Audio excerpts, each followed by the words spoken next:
Rumors had been spreading for weeks in Léopoldville about planes arriving from Katanga, about men in uniforms who didn't answer to the new blue and white insignia of independence. It was the summer of 1960, and the Belgian Congo, now the Democratic Republic of the Congo, had just become independent. In the streets, hope and fear walked side by side. At the center of that tension stood Patrice Lumumba, the country's first democratically elected prime minister, an electrifying figure whose calls for genuine independence unsettled more than a few capitals in the Cold War world. This is the true-life conspiracy of how international interests, covert operatives, and jealous rivals conspired to snuff out a nascent Pan-African dream. On June 30th, 1960, the Congo was free on paper.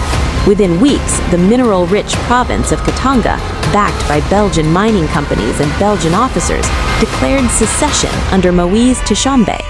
The United Nations sent peacekeepers.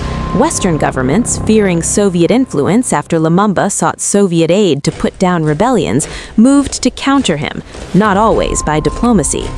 Newly released files, Senate investigations, and the later revelations of CIA operatives show a pattern. Washington and Brussels both saw Lumumba as a liability. The Central Intelligence Agency, operating through its Kinshasa station chief Larry Devlin and local networks, compiled plans to neutralize Lumumba. That euphemism covered everything from political subversion to consideration of violent options. In July and August 1960, Belgian officers in Katanga and intelligence contacts in Léopoldville were already coordinating with Congolese rivals and with commercial interests who wanted control of the country's copper and uranium. Tension hardened into action in September when Colonel Joseph Désiré Mobutu, an army officer with ties to Western intelligence, seized power in a coup that sidelined Lumumba. He placed Lumumba under house arrest. For months, the prime minister continued to be a symbol and a threat.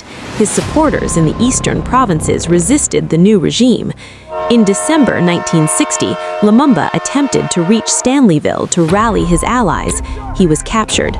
Instead of safe custody by the central government or the UN, he was transferred in a deadly handover to Katangan authorities. On January 17, 1961, Patrice Lumumba was executed by firing squad in Katanga. Belgian officers and Katangan gendarmes were directly implicated in the killing. Subsequent investigations and declassified documents have shown that Western intelligence had knowledge of plans to remove and possibly kill Lumumba, and that some elements, particularly in Belgium and among Congolese rivals, played an active role in his end. The exact degree of direct American complicity in the execution remains debated among historians, but the record is clear that U.S. policy favored Lumumba's removal, that the CIA explored covert options, and that Mobutu's rise received clandestine support. The conspiracy's aftermath was catastrophic. Lumumba's death extinguished a unifying national leadership and opened the door for decades of dictatorship under Mobutu, backed by Western powers who prized stability and access to resources over democratic governance.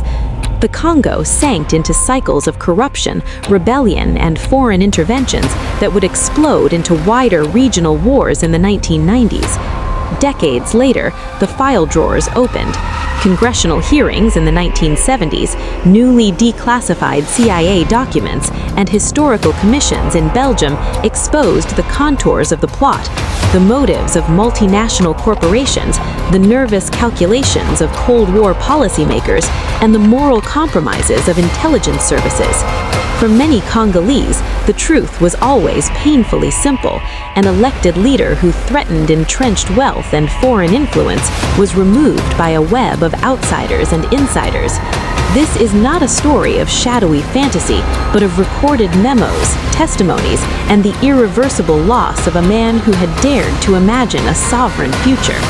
The assassination of Patrice Lumumba remains one of post-war Africa's most consequential conspiracies, a warning about how the quiet work of intelligence and interest can reshape nations, and a reminder that the ghosts of those decisions still haunt the Congo today.